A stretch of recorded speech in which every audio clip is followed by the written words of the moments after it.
संविधान में अनुच्छेद। Next chapter. सूची 1 को सूची 2 से मिलाना है। नए राज्यों का गठन तो होता है भारतीय संविधान का अनुच्छेद 3। नागरिकता संविधान के भाग 2 में है। फंडामेंटल राइट भाग 3 में। प्रशासनिक अधिकरण की स्थापना आर्टिकल 323A। वित्त विधेयकों के बारे में विशेष उपबंध किस अनुच्छेद के अंतर्गत किया गया है? 117 में। संविधान के अनुच्छेद 117 में वित्त विधेयकों के बारे में विशेष उपबंध किया गया है। 119 में संसद में वित्तीय कार्य संबंधी प्रक्रिया द्वारा विनियमन।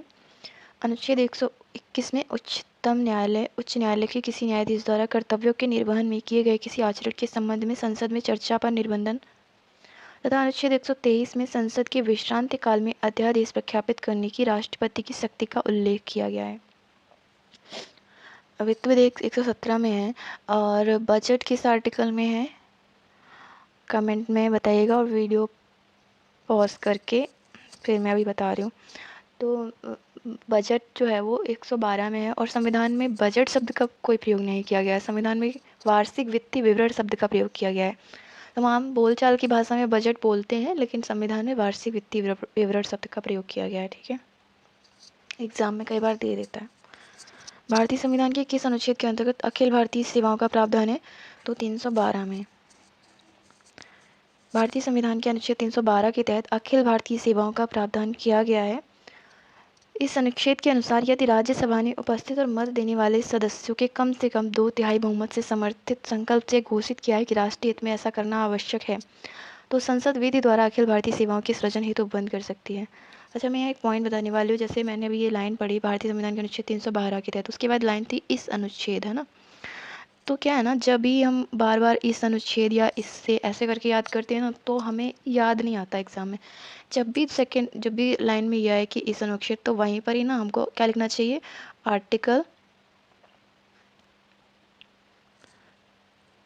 जैसे 312 था तो यहीं पर ही लिख लो कि 312 में। पेन सही से काम नहीं कर रहा है।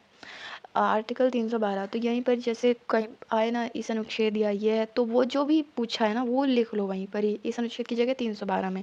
पढ़ते टाइम भी यही रिपीट करना चाहिए कि आर्टिकल 312 के अनुसार, तो क्या है ना हमें याद रहेगा। ठीक है। क्या पूछा गया है? सही नहीं, कौन सा एक सही सुमेलित नहीं है? अनुच्छेद 39A समान न्याय एवं निःशुल्क विधिक सहायता सही है। 40 में ग्राम पंचायतों का गठन है। 44 में समान नागरिक संहिता है। 48 में न्यायपालिका का कार्यपालिका से पृथक्करण, ये गलत हो जाएगा। ठीक है। 48 में क्या है? कृषि एवं पशुपालन के संगठन से संबंधित है। और न्यायपालिका का कार्यपालिका से पृथक्करण किसमें? आर्टिकल 50 में है। अच्छा हाँ, ये जो समान नागरिक संहिता है सबसे पहले किस में, अपने किस राज्य में लागू थी? मतलब तो गोवा में लागू थी। सूची 1 को सूची 2 से मिलाना है। अनुच्छेद 14 अनुच्छेद 14 समानता का अधिकार। 36 में क्या है? तो DPSP है। 36 से 51, 74 में क्या है? मंत्रिपरिषद है। 368 में संशोधन की प्रक्रिया।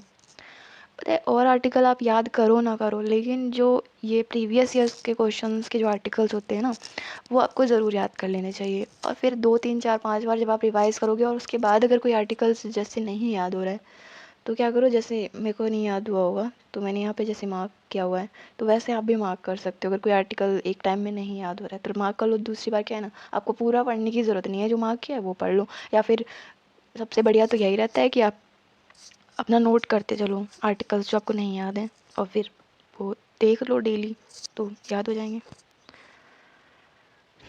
सूची 1 को सूची 2 से इसमें भी मिलाना है। तो विधानतः नए राज्यों को शामिल करना अनुच्छेद 2 में है। समता का अधिकार अनुच्छेद 14 में है। गिरफ्तारी और निरोध से संरक्षण 22 में है। राष्ट्रपति का विधेयक को अनुमति देने का अधिकार 111 में है। संविधान का अनुच्छेद 54 में क्या है? भारत के राष्ट्रपति का निर्वाचन। 75 में प्रधानमंत्री और मंत्रिपरिषद की नियुक्ति। 155 में राज्य के राज्यपाल की नियुक्ति। 164 में राज्य के मुख्यमंत्री एवं मंत्रिपरिषद की नियुक्ति। राज्य विधानसभाओं की संरचना हेतु अनुच्छेद 170 अनुच्छेद और उनके प्रावधान। 61 में क्या है? राष्ट्रपति पर महाभियोग। 67 ख में क्या है? उपराष्ट्रपति को हटाना। 61 राष्ट्रपति पर महाभियोग 2 में दे रखा है, एक और पद होना चाहिए। 67 ख में क्या है? उपराष्ट्रपति को हटाना, तो सी हो जाएगा इसका सही। देखते हैं। सी 61 में राष्ट्रपति पर महाभियोग, 67 का उपराष्ट्रपति को हटाना, 94 स्पीकर को हटाना, 90 राज्यसभा के उपसभापति को हटाना। सूची 1, सूची 2। आर्टिकल 323A क्या है? प्रशासनिक अधिकरण। 324 निर्वाचन। 330 लोकसभा में अनुसूचित जातियों और अनुसूचित जनजातियों के लिए स्थानों का आरक्षण। 320 में लोक सेवा आयोगों के कार्य। सूची 1, सूची 2 से मिलाना है। संवैधानिक संशोधन 368, वित्त आयोग 280, वित्तीय आपात 360, अखिल भारतीय सेवाएं 312। रेकमेंड में बताइए वित्त आयोग कितनी बार अब तक अपने देश में लागू हुआ है या एक भी बार लागू नहीं हुआ है? मैं बता देती हूँ। वित्त आयोग जो है वो एक भी वित्तीय आपात की स्थिति अभी तक अपने देश में नहीं आई है और ये आर्टिकल अभी एक भी बार लागू नहीं हुआ है। आर्टिकल 360 आपात, वित्तीय आपात की स्थिति अभी तक नहीं आई। संस्थान और अनुच्छेद। भारत का नियंत्रक एवं महालेखा परीक्षक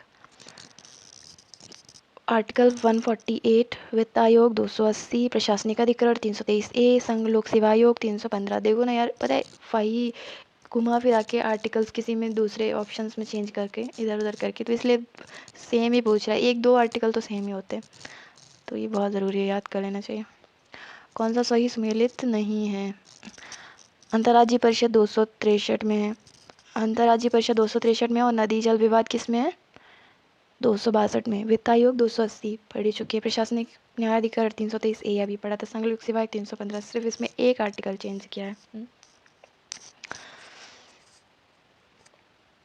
324 में क्या है? निर्वाचन आयोग। 315 में क्या हो जाएगा? लोक सेवा आयोग। 280 में वित्त आयोग। 338 राष्ट्रीय अनुसूचित जाति आयोग। किसका सही सुमेलित है? 17 न्याय के समक्ष समानता, 78 संसद का गठन, 192 संसद सदस्यों के वेतन एवं भत्ते, 352 आपात स्थिति की घोषणा। तो क्या पूछा कौन सा सही है? तो केवल ऑप्शन डी सही है। 352 में आपात स्थिति घोषणा को लेकर अन्य अनुच्छेदों की सही प्रावधान इस प्रकार है। अनुच्छेद 17 में क्या है? अस्पृश्यता का अंत। 78 में क्या है? राष्ट्रपति को जानकारी देने के संबंध में प्रधानमंत्री के कर्तव्य। और 192 में क्या है? राज्य विधानमंडल के सदस्यों की निर्भरताओं से संबंधित प्रश्नों पर विनिश्चय। भारतीय संविधान के किस अनुच्छेद में केंद्र शासित प्रदेशों के लिए उच्च न्यायालय का प्रावधान है? तो 241 में। भारतीय संविधान के भाग 8 में संघ राज्य क्षेत्रों केंद्र शासित प्रदेशों के बारे में निम्नलिखित उपबंध किए गए। 239 में संघ राज्य क्षेत्रों का प्रशासन। 240 में कुछ संघ राज्य क्षेत्रों के लिए विनियम बनाने की राष्ट्रपति की शक्ति। 241 में संघ राज्य क्षेत्रों के लिए उच्च न्यायालय। 242 निश्चित। अनुच्छेद 76 में क्या है? अटॉर्नी जनरल, भारत का महान्यायवादी।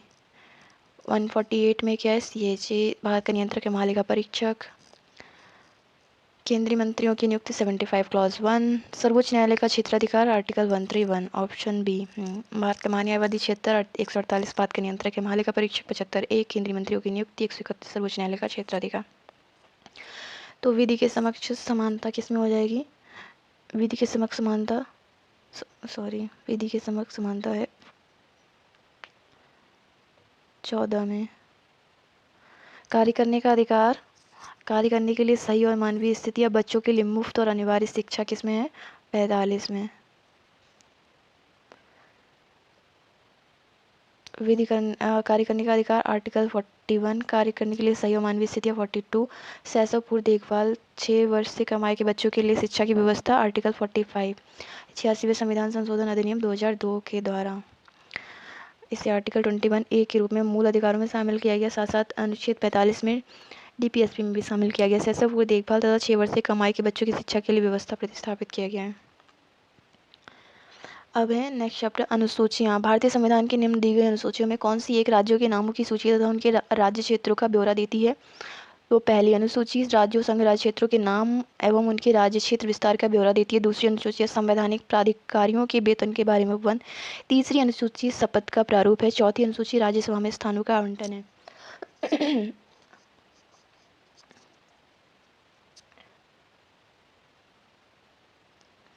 यदि भारत संघ के नए राज्य का सृजन करना हो तो संविधान की निम्नलिखित अनुसूचियों में किसी एक को अवश्य संशोधित किया जाना चाहिए। वह कौन सी है? पहली अनुसूची। भारत के संविधान की चौथी अनुसूची विवेचित करती है क्या है? राज्यसभा में स्थानों के आवंटन को। भारतीय संविधान की तृतीय अनुसूची निम्न में से क्या उल्लेखित करती है? क्या करती है? संघ के मंत्री के लिए पद की शपथ का प्रारूप, उच्चतम न्यायालय के मुख्य न्यायाधीश द्वारा ली जाने वाली शपथ का प्रारूप, संसद के सदस्य द्वारा ली जाने वाली शपथ का प्रारूप। 1, 2, 4। भारतीय संविधान की तीसरी अनुसूची में क्या है? शपथ या प्रतिज्ञान के प्रारूप से संबंधित है।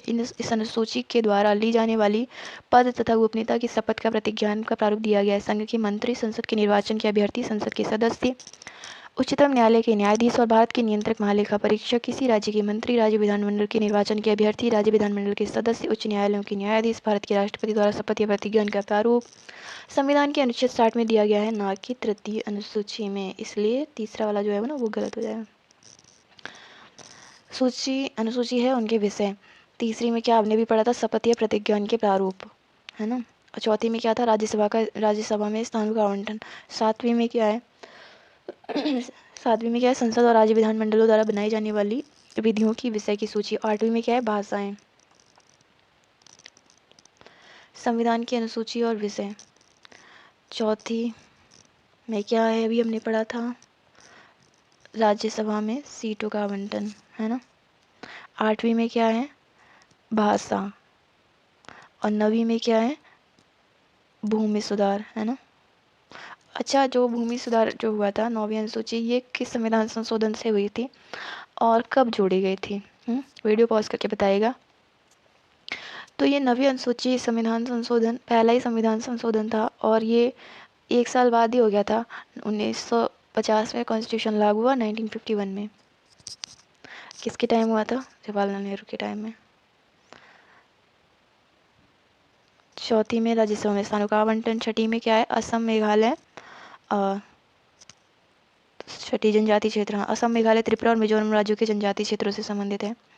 अष्टम में भाषाएं। नवम में भूमि सुधार अधिनियम। भारत के संविधान की निम्नलिखित अनुसूची में 3 विधायी सूचियों का प्रावधान किया गया है। किसमें? 7वीं में। कौन कौन सी है? राज्य सूची, संवर्ती सूची और संघ सूची, है ना। भारतीय संविधान की 7वीं अनुसूची में केंद्र एवं राज्यों के बीच विधायी शक्ति का विभाजन किया गया। इसमें 3 सूचियां: संघ सूची, राज्य सूची, संवर्ती सूची। संवर्ती सूची में क्या है? तो दोनों मिलकर कानून बना सकते हैं, लेकिन जो कानून होगा वो मतलब उसमें प्राथमिकता, मतलब अगर उनमें केंद्र और राज्य में नहीं बनती है तो प्रेफरेंस किसको दी जाएगी? केंद्र को। तो संघ सूची में कुल कितने विषय थे? 97 का उल्लेख है, जिस पर कानून बनाने का अधिकार केवल संघ को। राज्य सूची में कुल 66 हैं, वर्तमान में 59 है, और वर्तमान में संघ में कितने? 98 है, जिन पर कानून राज्य द्वारा बनाया जा सकता है। संवर्ती सूची में कुल 47 विषय हैं, वर्तमान में 52 हैं, जिन पर कानून बनाने का अधिकार संघ तथा राज्य दोनों को है।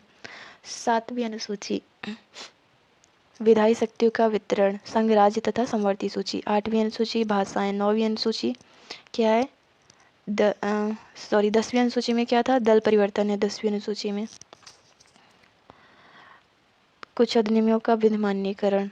पता है को जिस मतलब इसमें कुछ अधिनियमों का विधिमान्यीकरण 9वीं अनुसूची में, मतलब फिर उसमें नहीं है, सुप्रीम कोर्ट उसमें कुछ वो कर नहीं सकता, जिसको 9th शेड्यूल में शामिल कर दिया जाता है। लेकिन सुप्रीम कोर्ट ने बोल दिया कि अगर कोई भी ऐसा आप 9वीं अनुसूची में डालते हो, मतलब उसका जुडिशियल रिव्यू नहीं किया जा सकता सुप्रीम कोर्ट के द्वारा, अगर 9वीं अनुसूची में कोई सब्जेक्ट डाल दिया जाता है ना, तो सुप्रीम कोर्ट जुडिशियल रिव्यू नहीं कर सकती है उसका। लेकिन सुप्रीम कोर्ट ने कहा अगर कोई भी ऐसा आप विषय डालते हो जो हमारे संविधान की मूल भावना को इफेक्ट करता है, तो उस पर कर सकती है। कौन सा युग्म सही सुमेलित नहीं है? संविधान की अनुसूची और विषय। तीसरा अनुसूची शपथ या प्रतिज्ञान। 10वीं अनुसूची दल परिवर्तन के आधार पर निर्भरता। 8वीं अनुसूची भाषाएं। 9वीं अनुसूची राज्यसभा में स्थानों का आवंटन नहीं होगा, क्योंकि अभी हमने थोड़ी देर पहले पढ़ा था क्या है? राज्यसभा में स्थानों का आवंटन। चौथी अनुसूची में देखो ना यार कितनी बार क्वेश्चन रिपीट हुए हैं, 16, 23, है ना, तो प्रीवियस ईयर पढ़ने का बहुत फायदा है। मतलब ये क्वेश्चंस जो प्रीवियस ईयर वाले हैं, तो ये तो गलत एग्जाम में नहीं करने चाहिए। तीसरी अनुसूची शपथ या प्रतिज्ञान के प्रारूप। 10वीं अनुसूची दल परिवर्तन के आधार पर निर्भरता संबंधी उपबंध। 8वीं अनुसूची भाषाएं। 9वीं अनुसूची विशिष्ट अधिनियमों एवं विनियमों का विधिमान्यीकरण। चौथी अनुसूची राज्यसभा में स्थानों का आवंटन। भारत के संविधान के अंतर्गत विषय तथा संबंधित सूची के बारे में कौन सा युग्म सही सम्मिलित नहीं पूछा गया है? तो वन संवर्ती सूची में आता है, इस पे दोनों लॉ बना सकते हैं। शेयर बाजार संवर्ती सूची में नहीं आता है। डाकघर, बचत बैंक, संघीय सूची, जन स्वास्थ्य राज्य सूची। आर्टिकल 245 से 255 के अधीन केंद्र और राज्यों के बीच विधायी शक्ति का विभाजन किया गया। इस संदर्भ में 7वीं अनुसूची में संघीय संघ सूची, राज्य सूची तथा संवर्ती सूची का प्रावधान है। इसमें 1 जो है वो संवर्ती सूची में, जन स्वास्थ्य राज्य सूची में, शेयर बाजार एवं डाकघर बचत बैंक ये किसमें आता है? संघीय सूची में। आर्थिक नियोजन भारतीय संविधान की किस सूची में सम्मिलित है? संवर्ती सूची में।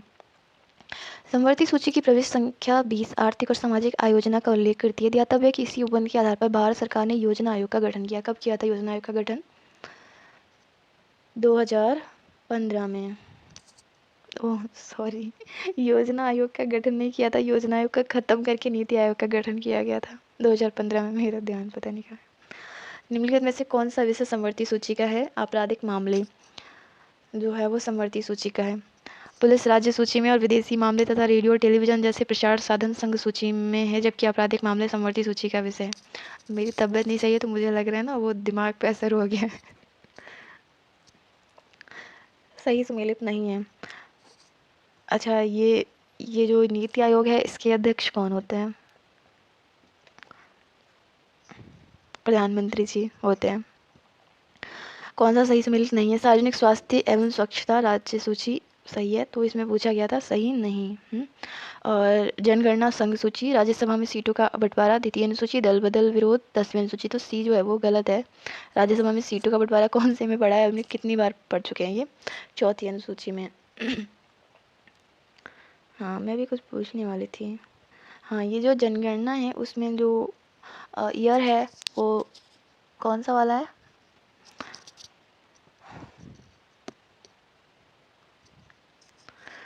तो ये प्रत्येक राज्य को उसकी जनसंख्या के आधार पर लोकसभा सदस्य मिलते हैं। तो ये जो इसमें जो लोकसभा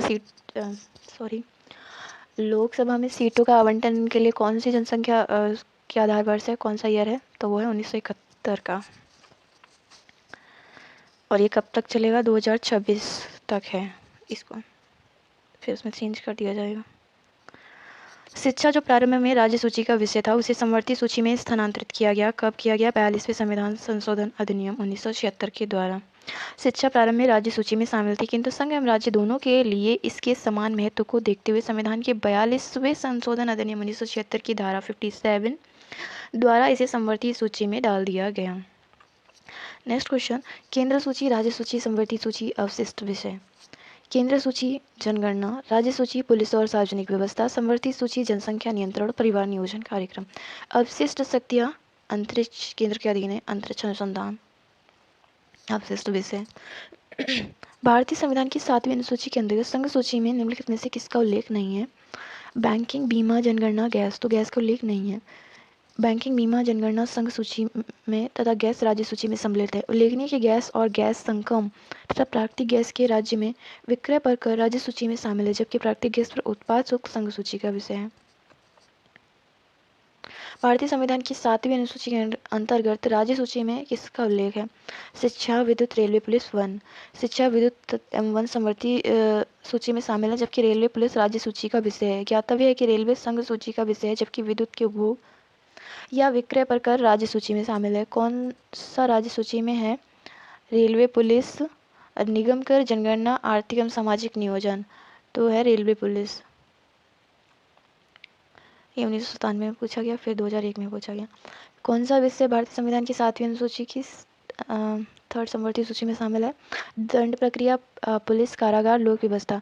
संविधान की 7वीं अनुसूची की सूची 3 संवर्ती सूची में दंड प्रक्रिया प्रविष्टि 2 के तहत सम्मिलित है, जबकि पुलिस, रेलवे पुलिस और ग्राम पुलिस, कारागार एवं लोक व्यवस्था राज्य सूची में शामिल विषय हैं। विवाह, विवाह विच्छेद और गोद लेना संविधान की 7वीं सूची में निम्नलिखित के अंतर्गत शामिल किए गए हैं। तो सूची 3 संवर्ती सूची में विवाह, विवाह विच्छेद और गोद लेना, दत्तक ग्रहण संविधान की 7वीं अनुसूची के सूची 3 संवर्ती सूची के अंतर्गत शामिल किए गए। अच्छा, विवाह करने का अधिकार, जीवन साथी चुनने का अधिकार किस आर्टिकल में? आर्टिकल 21 में। ये यूपीएससी के 2019 में ये क्वेश्चन पूछा गया था कि जीवन साथी चुनने का अधिकार कौन सा है, मौलिक अधिकार के किस आर्टिकल में आता है? आर्टिकल 21 में। भारतीय संविधान की छठी अनुसूची में निम्नलिखित में से किन राज्यों के जनजातीय क्षेत्रों के प्रशासन से संबंधित है? मेघालय, त्रिपुरा, मिजोरम। संविधान की 5वीं अनुसूची में असम, मेघालय, त्रिपुरा और मिजोरम से भिन्न भारत के राज्यों के अनुसूचित क्षेत्रों, अनुसूचित जनजातियों के प्रशासन और नियंत्रण संबंधी उपबंध है। असम, मेघालय, त्रिपुरा तथा मिजोरम राज्यों के जनजातीय क्षेत्रों के प्रशासन के बारे में उपबंध छठी अनुसूची में है।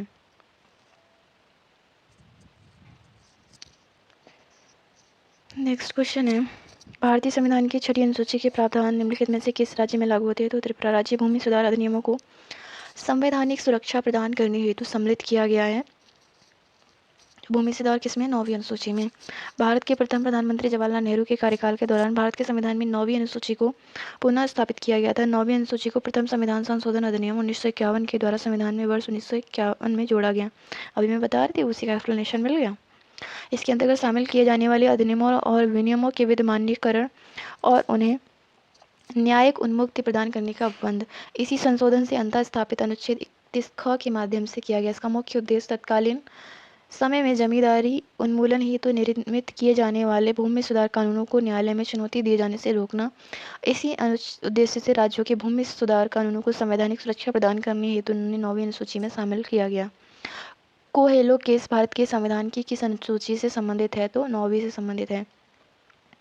2007 में सर्वोच्च न्यायालय ने IR कोहेलो बनाम तमिलनाडु के मामले में निर्णय देते हुए स्पष्ट किया कि संसद को 9वीं अनुसूची में विधि विशेष को प्रविष्ट करने की शक्ति प्रदान की गई है, किंतु यह न्यायिक समीक्षा के दायरे से बाहर नहीं है। न्यायालय ने निर्धारित किया कि 24 अप्रैल 1973 केशवानंद भारतीवाद निर्णय की तिथि के बाद 9वीं अनुसूची में शामिल किए गए विधिमान्यों की न्यायिक समीक्षा इस आधार पर की जा सकेगी कि वे आर्टिकल 21, 14 व 19 में प्रतिबंधित संविधान के मूल ढांचे की अवधारणा का उल्लंघन करते हैं।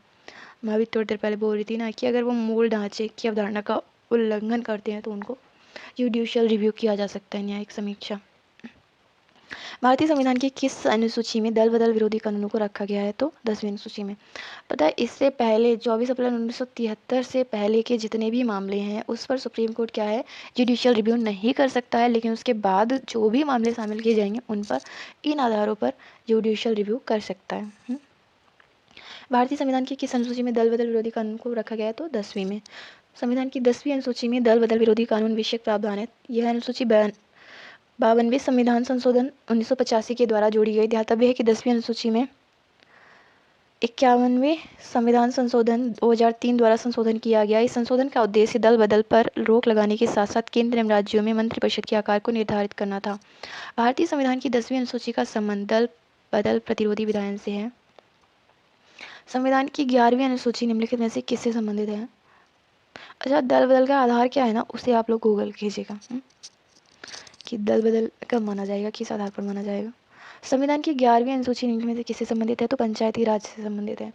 संविधान में 11वीं अनुसूची में 73वें संविधान संशोधन अधिनियम 1992 के माध्यम से जोड़ी गई। इसमें कुल 29 विषय जैसे मत्स्य उद्योग, पेयजल, गरीबी उन्मूलन कार्यक्रम, परिवार कल्याण, महिला एवं बाल विकास कार्यक्रम, सार्वजनिक वितरण प्रणाली इत्यादि शामिल किए गए, जिन पर पंचायतों को विधि बनाने की शक्ति दी गई है। 2015 में पूछा गया, वही 2015 में 14 में पूछा गया, 15 में फिर पूछ लिया। 11वीं अनुसूची में कुल कितने विषय? 29। अब है नेक्स्ट चैप्टर संविधान की उद्देशिका। इसको भी ख़त्म करेंगे, अभी कितना बड़ा है। चलो 17 क्वेश्चन, इसको भी ख़त्म कर ही देते हैं, जल्दी जल्दी ख़त्म करेंगे तभी तो कंप्लीट होगा। उद्देशिका। संविधान की उद्देशिका के संबंध में निम्न कथनों पर विचार कीजिए और दिए गए कोड की सहायता से बताइए कि इनमें से कौन सा सही है। पंडित नेहरू द्वारा प्रस्तुत ऑब्जेक्टिव प्रस्ताव अंतोतगत्वा उद्देशिका बना। इसकी प्रकृति न्याय योग्य नहीं है, इसका संशोधन नहीं किया जा सकता, संविधान के विशिष्ट प्रावधानों को ये रद्द नहीं कर सकता। तो क्या सही है? 1, 2, 4। ऑब्जेक्टिव प्रस्ताव अंतोतगत्वा उद्देशिका बना, प्रकृति न्याय योग्य नहीं है, हाँ, और संविधान के विशिष्ट प्रावधानों को यह रद्द नहीं कर सकता। संशोधन नहीं किया जा सकता, यह गलत है क्योंकि इसमें संशोधन किया जा चुका है। पंडित नेहरू द्वारा 13 दिसंबर 1946 को प्रस्तुत संविधान सभा द्वारा 22 जनवरी 1947 को स्वीकृत ऑब्जेक्टिव उद्देश्य प्रस्तावी अंतोतगत्वा भारतीय संविधान की उद्देशिका बना। प्रस्तावना का विधिक स्वरूप यह है कि इसे लागू नहीं किया जा सकता, इसकी प्रकृति न्याय योग्य नहीं है, यद्यपि संविधान के विशिष्ट प्रावधानों को यह रद्द नहीं कर सकती। केशवानंद भारती मामले में सर्वोच्च न्यायालय के निर्णय के अनुसार संविधान की उद्देशिका का उपयोग संविधान की अस्पष्ट क्षेत्रों की व्याख्या करने में किया जा सकता है। उद्देशिका में संशोधन संभव है तथा 42वें संविधान संशोधन अधिनियम 1976 द्वारा इसमें समाजवादी, पंथनिरपेक्ष एवं अखंडता शब्द जोड़े गए थे। उद्देशिका संविधान के स्पष्ट प्रावधानों को रद्द नहीं कर सकती, इसका उपयोग भ्रम को दूर करने में किया भ्रम को दूर करने में किया जाता है। उद्देशिका का उपयोग इस निष्कर्ष के समर्थन में किया जाता है कि संविधान के मूल ढांचे में कोई परिवर्तन नहीं किया गया है। संविधान की प्रस्तावना का विधिक स्वरूप क्या है? इसे लागू नहीं किया जा सकता।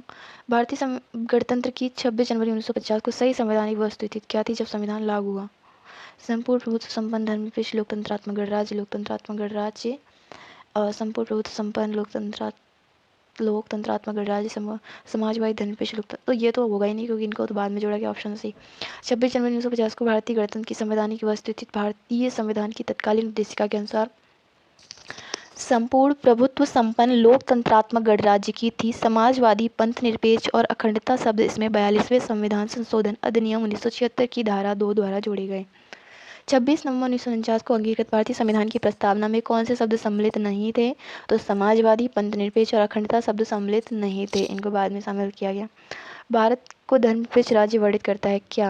तो हमारी उद्देशिका जो है वो वर्णित करती है। संविधान की प्रस्तावना के तहत भारत क्या है? पंथ निरपेक्ष राज्य वर्णित किया गया, यानी हमारे राज्य का कोई धर्म नहीं है।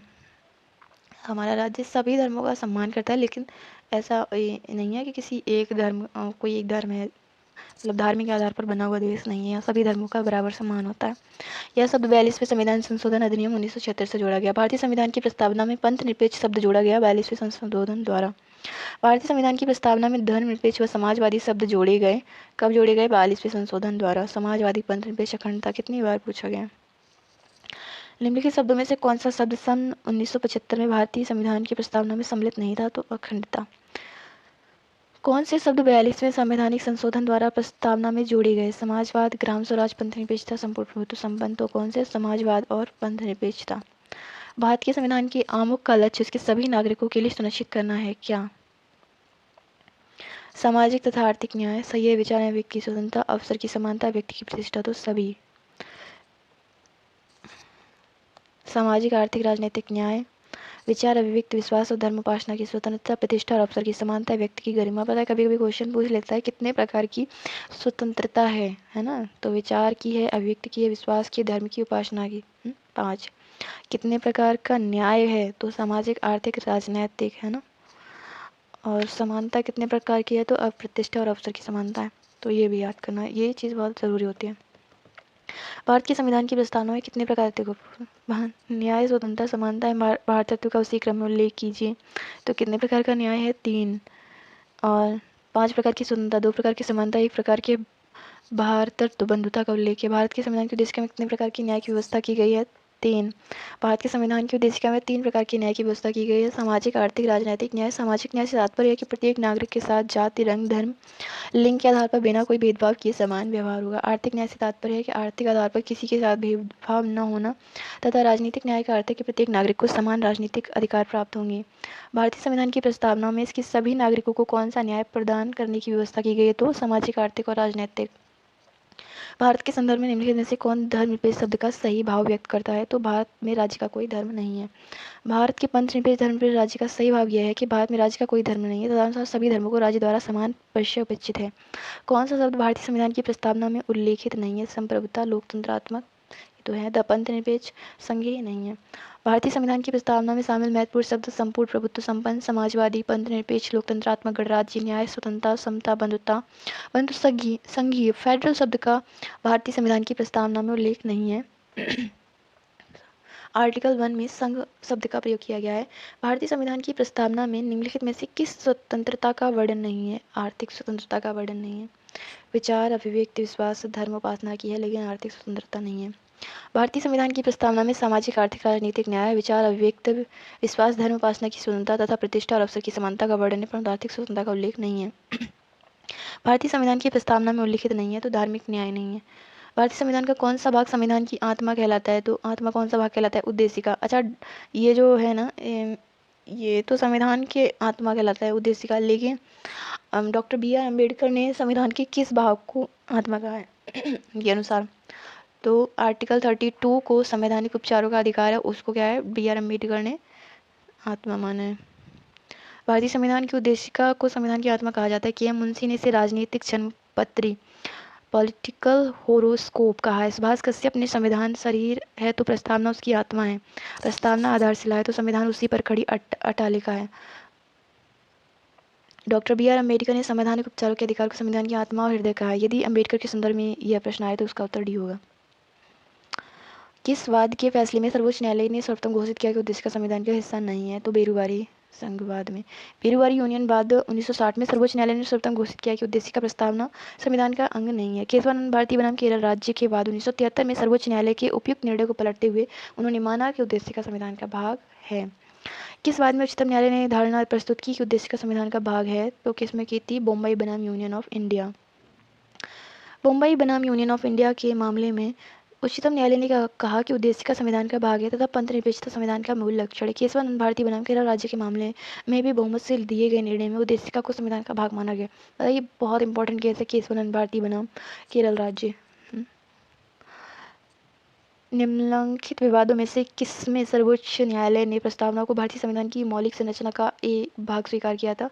केशवानंद भारती वाद। केशवानंद भारती बनाम केरल राज्य 1973 के मामले में सर्वोच्च न्यायालय ने प्रस्तावना उद्देशिका को भारतीय संविधान की मौलिक संरचना का भाग स्वीकार किया।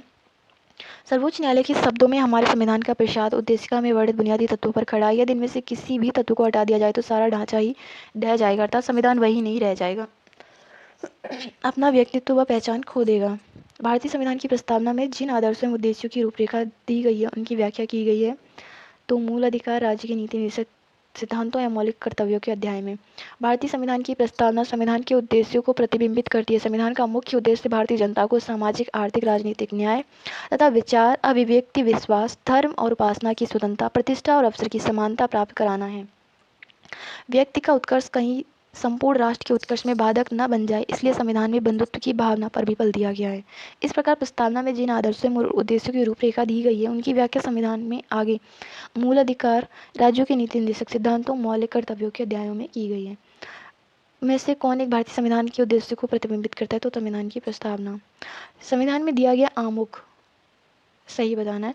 न्यायालय में लागू नहीं होता, महत्वपूर्ण है, उसकी उपयोगिता है, शासन करने के उद्देश्य को उल्लिखित करता है, संविधान की कानूनी अर्थ में निर्णय में सहायता करता है। एक्सप्लेनेशन पढ़ते हैं। भारतीय संविधान की आमुख को ही उद्देशिका कहा गया है। प्रश्न में उद्देशिका संबंधी चारों कथन सत्य है, परंतु किसी विकल्प में सही कथन सम्मिलित नहीं है। यही भी बात तभी कोई विकल्प अनन्य नहीं है, अर्थात किसी विकल्प में केवल विशेष स्रोत पर नहीं लगा है।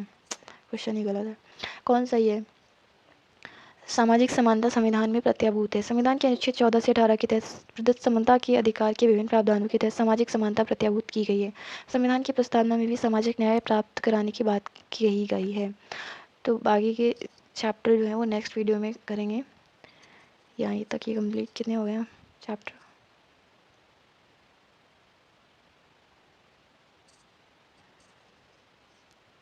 शासन प्रणाली से करना है ना, अनुच्छेद, अनुसूची, उद्देशिका, 3 चैप्टर हो गए। अगर वीडियो अच्छी लगे तो लाइक कर देना, शेयर कर देना और चैनल को सब्सक्राइब करना नहीं भूलना।